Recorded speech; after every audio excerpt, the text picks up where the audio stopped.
Hey everyone, this is Kurt Hallwell with my third diary entry for the Dream Build Play competition. Today I'm going to be talking about some custom controller scripts.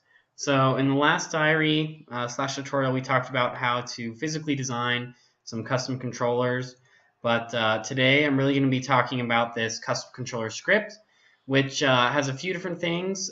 Basically, it animates buttons. Like as you press a button, it'll animate all the buttons. It animates your joystick. And I also added some UI on top of the controller that you can turn on and off. Here's my controller, if you haven't seen the last tutorial. So animating these buttons as you press them and displaying different text at these at each one of these positions, and so on and so forth. So let's I'm going to talk about that. I'm going to talk about and a few other bugs that I found as well, and then maybe at the end, if we have time, we'll get a sneak peek of where my game's at. So let's get into it. On each of my objects, I have a custom controller script, and let's go ahead and look at that. I have a reference to a button scaler object, and for each of these buttons. And basically that is a simple script that just allows you to scale the button back and forth. So for example, the touchpad itself has a button scaler object on it, and let's look at that. So that one it's pretty simple. It just has a variable called small scale, so that's when the button is pressed, the scale of the object. So when we in the start method, I grab the current scale of the object, and then I just store a little local variable for what's the scale supposed to be when it's pressed, and that's the start scale, except for in the y-axis we multiply it by this factor here. So basically everything the same except whatever the y scale was, it'll be multiplied by, in this case, 0.2. Then it just has two public methods, press and release. So when you press, it sets the scale to the press scale, and release, it sets it to the start scale. So that's it. So inside the custom controller, let's start just by looking at those and how those are handled. Inside the update method, I first look at the state of this. Is it the left hand or the right hand? And I'm looking for a null state. The reason I do that is because these, as I mentioned before, these controllers can get lost and found again. So sometimes the left controller, the system won't know where it is. So in that case, I just return. And then I'm just checking if these certain buttons are down. Now, these are referencing my controller manager script, which I also covered in a previous tutorial. So if you haven't seen how we designed this mixed reality controller manager, just go back into some of the previous diary entries. I think that was in the last diary entry. But anyway, so moving forward, let's get back to our custom controller script here. So basically just checking for the different up and down events. So the grasp down, we're going to call that button scaler.press. That'll scale the button. Grasp up, we're going to release it, so return to its normal scale. So let's just show you how everything looks right now, and we'll go from there.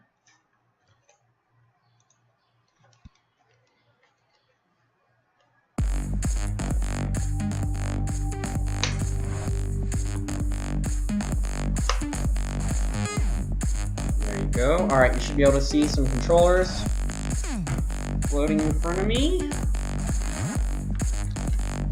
and it disappeared. I'm having a hard time with these controllers. Like, sometimes it seems like you have to just be holding them just right for when you start the application, otherwise they're not found. I haven't figured out why sometimes they show up and they work, and sometimes they don't. So more to come on that, I suppose.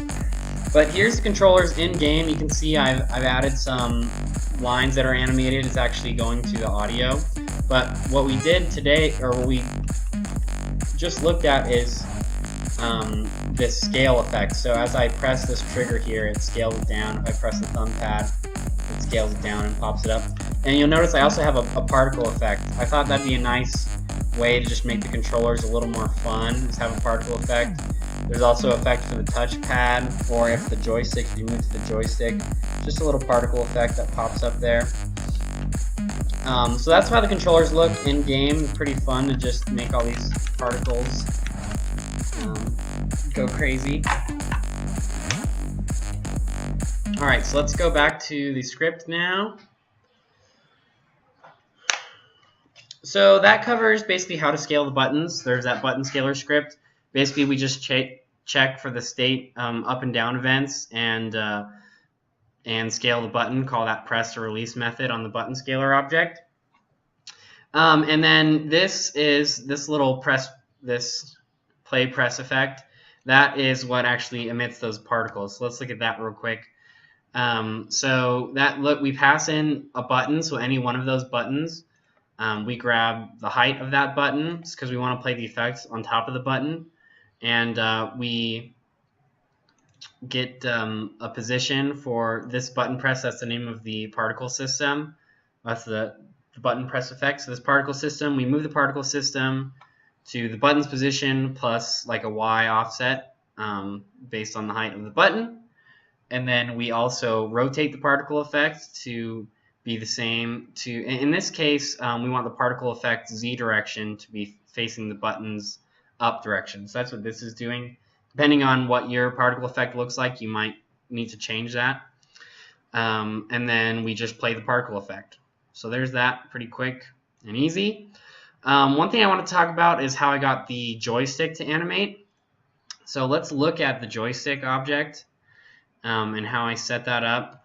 So I just have an empty game object as the root, and that's at the bottom here. And then we have basically the shaft of the joystick and the pad at the top.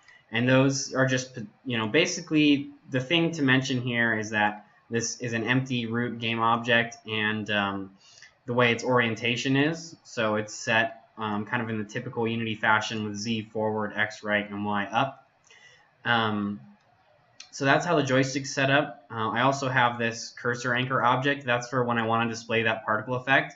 I just set the particle effects position to this cursor anchor position. That way, no matter where the joystick is, the particle effect will follow. But anyway, so that's how the joystick is set up physically in the scene. Let's look at the script for how it's gets rotated. So here I have a little bit of code to see where the particle effect is being played. We can look at that in a second. Right now I want to look at rotate the joystick. Here we go. So for this one, I actually use the quaternion.euler. It's a simple way to do rotation just based on input angles. So basically our state, or the reading we're getting from this controller state is this called thumbstick position. That's a vector to the XY position of the joystick. So what we want how can I explain this? All right, so we want to rotate around the x-axis, so rotate around this red axis up and down. So that's based on the y position of the joystick. So if I'm holding the joystick forward, right, and we have a y reading of 1 there, then we want to rotate a certain amount of degrees around this x-axis. And how much we rotate is based on this joystick max angle. So I just set mine to about 40 degrees. So I was trying to look on the physical joystick, in my hand, about what angle does the joystick max out at. For me, I decided about 30 or 40 degrees was appropriate, so that's what I have here. So you can see here, how much do we rotate around the x-axis? That's the thumbstick Y position times that max angle. So if the thumbstick position is .y is 1, we're holding it all the way forward, then we'll rotate 40 degrees around the x-axis. And then anywhere in between. We don't rotate any around the y-axis of the joystick. Up here, we don't need to rotate around this y-axis at all. if the left and right of the joystick is going to be rotated around the Z here. So based on the X position of that thumbstick reading, we want to rotate up to our max angle around this Z axis. So that's how that's going there. The thumbstick position, X and Y times the max angle. So that's how we did the rotation. You know, this is one of the few times I've actually used this quaternion.euler method. A lot of times I use look rotation or something, but in this case, that's a real simple and easy way to do it. All right, let's talk about this piece of the code up here that I glossed over earlier just real quick. That first I see, okay, is the touchpad being touched? And if so, let's get the touchpad position. And then I have a predefined variable called touchpad radius. So that's, look at the controller here, touchpad radius. So that's basically just in world space, how far is it from the center of this touchpad object to the outside. Figured out it was about 0.02 units. So that's what this radius is. So this is just getting a vector2 offset. What we're going to do is we get the top point of this touchpad, and then we're going to add in this vector2 offset to see where is that particle effect on top of the touchpad. So if the touchpad is being touched, get that offset, get the set the touchpad, the cursor position, so that's the particle effect, touchpad cursor, or you could use any kind of game object here. So we set its position to the touchpad button's position, so position of this object, plus a Y offset. Earlier I get the height of that touchpad object, so the Y scale of that object. And then, so we're going to go that high up in the Y direction relative to the touchpad. So the touchpad's Y position, Y direction. And then we're going to go in the direction of touchpad right times the X component of this offset. And we're going to go touchpad.forward times the Y component of that offset. So it's just using the local touchpad transform. We get that offset, and no matter how, like, let's say the controller is rotated a little bit like that, then everything will still work because we're using the local axis of this touchpad. So we have a Y, an X, and a Z offset to figure out where we should place that cursor. And then for the joystick, that's a little bit simpler. Is the joystick being used? I get the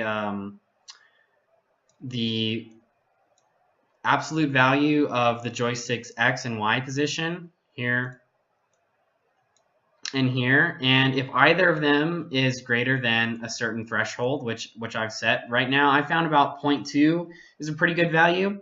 You need that threshold because joysticks kind of give in false readings, especially as they get used over time.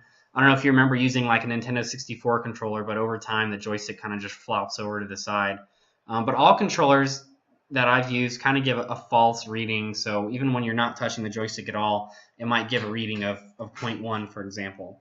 So for joystick input to be considered valid, you always check if it's greater than a certain threshold. And since the thumbstick positions go from -1 to 1, we want to get the absolute value. So if we're moving left on the joystick, that's a value of -1. So we'll grab the absolute value of that and we'll say, okay, yeah, the absolute value of -1 is 1. That's greater than our threshold. We're using the joystick. So if we're using the joystick, then I just set the cursor particle object equal to that anchor position, the thumbstick cursor anchor position. So no matter how the thumbstick is rotated, we'll just move the particles there, and that'll work.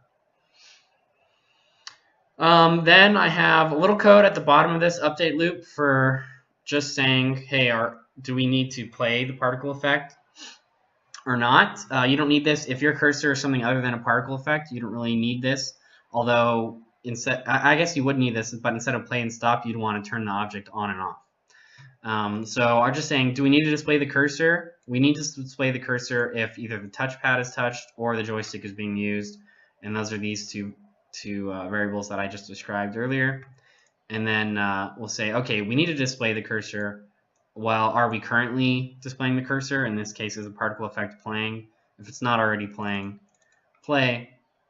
If we don't need to display the cursor, is it being displayed? And if it is being displayed, stop it. So that's it as far as particle effects and these button press and release effects, how I did that. Let's move on to the UI. So for my UI, in this case, I just use the 3D text objects. If you go to Game Object, 3D Object, 3D Text, it'll create that. And it's basically an empty game object with a mesh render and a text mesh object in it. So what I did is in my custom controller script, I have a little struct in here that just holds all these text objects. That way, from any other script, we could change, if we had a reference to this custom controller, we could change what text is being displayed. Now I'm using this for like in the game, for example, I might want to show the controls, but then let's say you hit pause and you're presented with a menu, then maybe you want to change the description of the controls to tell the user how to navigate the scene, navigate the UI. So let's look at that really quick, and that'll be pretty much the end of this tutorial. Well, I guess after this we'll go through a few bugs that I found.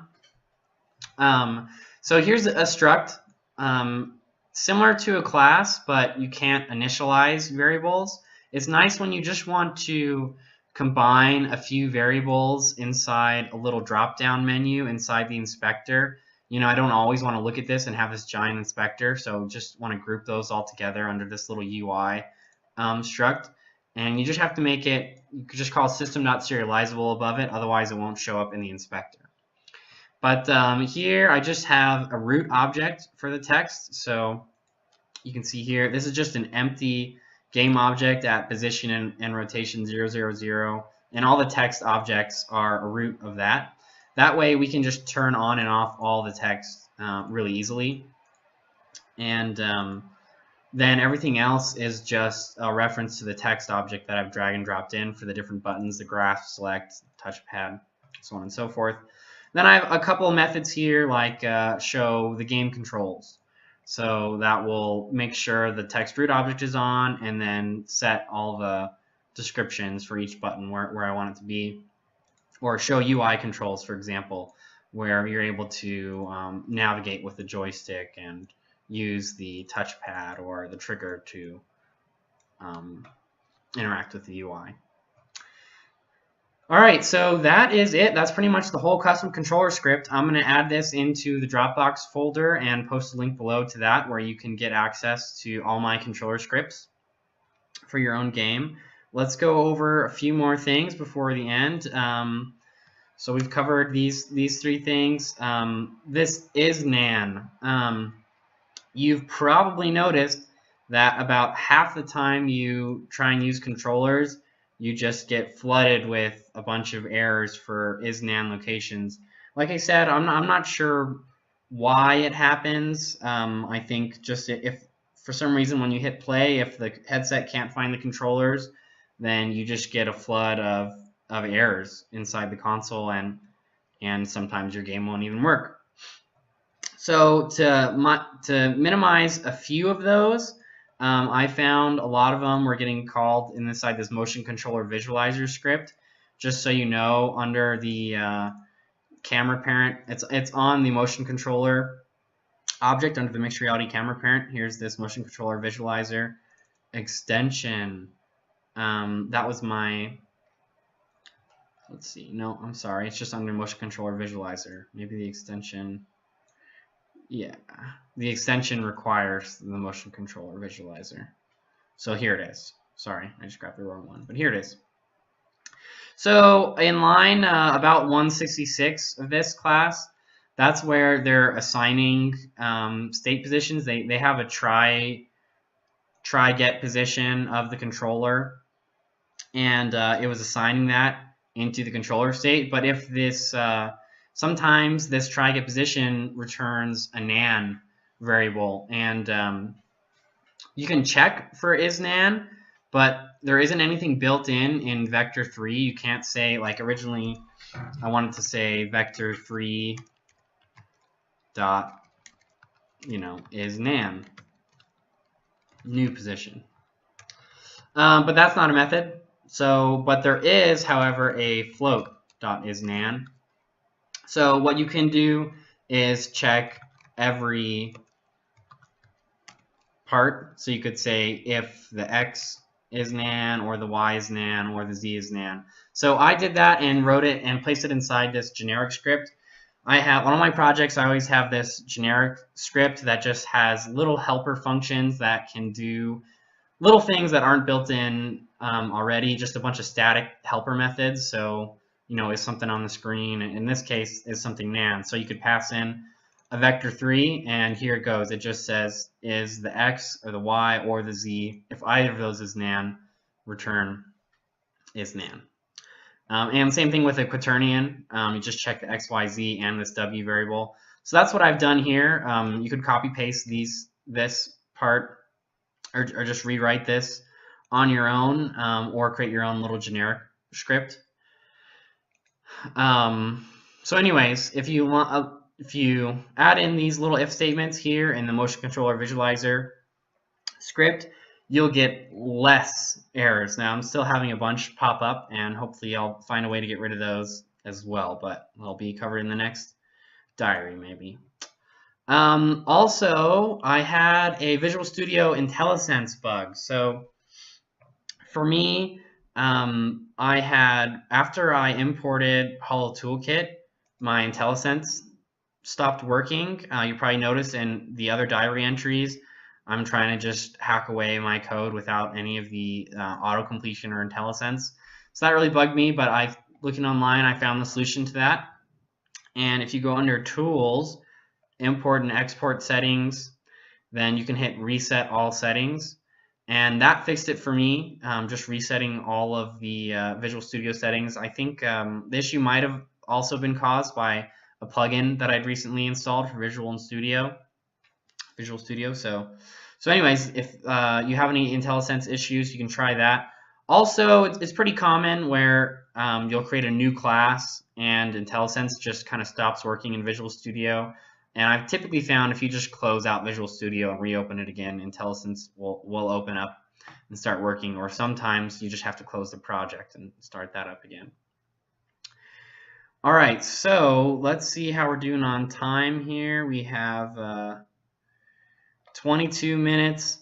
All right, so I'm going to go ahead and end this diary entry here, and I'll post another video soon that is just some gameplay footage, so you can all check that out, but we'll keep that separate.